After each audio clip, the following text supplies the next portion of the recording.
Saya bersyukur saya mengenal seorang guru atau seorang pemimpin. Pada waktu itu saya masih sangat muda, saya berusia 15 tahun ketika saya mendapat seorang pemimpin yang berkata, kalau kamu mau belajar dengan saya di bawah pemimpin saya, kepemimpinan saya, maka dalam segala hal kamu harus berkata, kamu adalah hamba Allah. Dan dia berkata, ingat kalau kamu mau merokok, kamu harus mikir, kamu adalah hamba Allah. Dan begitu kamu merokok, kamu bukan hamba. Dia berkata, kalau kamu mau pacaran, kamu adalah hamba Allah. Dan begitu kamu pacaran di luar kehendak Tuhanmu, berarti kamu melanggar kehambaan. Saudara, dia berkata, kamu adalah hamba Tuhan. Jadi pada waktu kamu menyontek, ya karena kami dulu anak masih muda-muda, mungkin tidak ada yang tahu. Tetapi kamu sudah keluar dari hamba Allah. Saudara, dan dia menekankan itu sangat keras. Dia berkata, bahkan kalau kamu marah, kamu harus berpikir, Tuhanmu dapat apa? Apakah gara-gara kamu marah, Tuhanmu menjadi tidak berkenan kepadamu? Tuhanmu dirugikan karena kamu emosi, karena kamu ngebut. Ingat, kalau hamba, semua yang kau miliki adalah milik Tuhan. Saudara, itu didoktrin, itu diterus dan terus dan terus. Sehingga itu benar-benar mengingatkan saya sampai hari ini, bahwa saya adalah hamba Allah. Hari itu saya sedang makan di sebuah pujasera.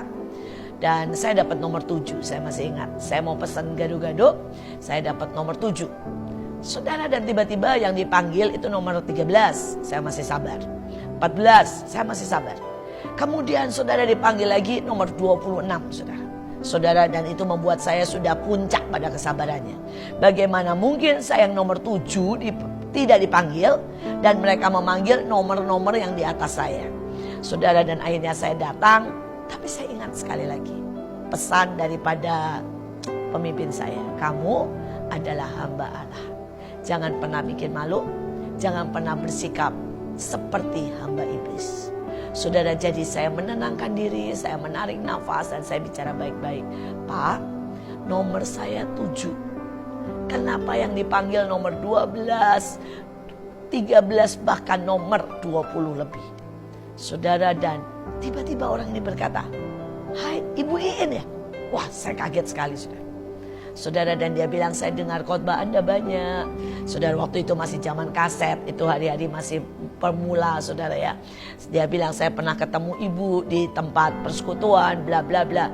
Saya bersyukur, saya menarik nafas. Seandainya saya hari itu teriak, seandainya hari itu saya gebrak meja dan berkata, kenapa saya disepelekan? Maka ceritanya akan berbeda. Saudara, saya bersyukur karena hari itu saudara saya bersikap sebagai hamba Allah. Saudara, dan ujungnya dia cerita banyak, dia konseling dan dia bilang, Bu maaf ya, cobek kami itu pecah, dia bilang.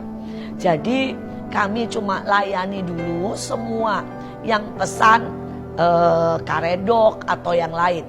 Dan kami tidak layanin yang gado-gado. Karena dia bilang begini, kalau kami buat gado-gado dicobek yang karedok dan sebagainya akan terkontaminasi. Akan ada bau kencur, bau sesuatu yang harusnya tidak ada di bau gado-gado. Dia bilang, maaf, kami harus menunggu cobek itu dari tempat, dari rumah agak lama. Karena kami tidak mau gado-gadonya berbau yang tidak sewajarnya. Saudara, saya berkata, seringkali kita curiga dengan orang. Seringkali kita merasa dizolimi atau kita marah, kita merasa diperlakukan tidak adil. Padahal orang itu ingin memberikan yang terbaik buat kita. Jangan curiga, jangan marah dulu. Mari kita bersikap sebagai hamba Allah. Pada waktu kita bersikap sebagai hamba Allah, pada waktu engkau sedang dirugikan, tenanglah. Karena Tuhan punya perjanjian bahwa Dia akan mereka-reka segala sesuatu membawa kebaikan. Pada saat engkau merasa Tuhan membiarkan sesuatu terjadi, percayalah, Dia pegang kendali. Dia pegang kendali. Saudara, Dia Tuhan kita. Dia tidak membiarkan kita. Dia mengasihi kita. Dia membela kita. Karena kita adalah hamba Allah. Terimalah meterai itu. pada waktu saudara bersikap sebagai hamba Allah. Maka dunia boleh bergoncang, kehancuran di depan mata, meterai itu adalah jaminan kita pasti diluputkan. Tuhan Yesus memberkati.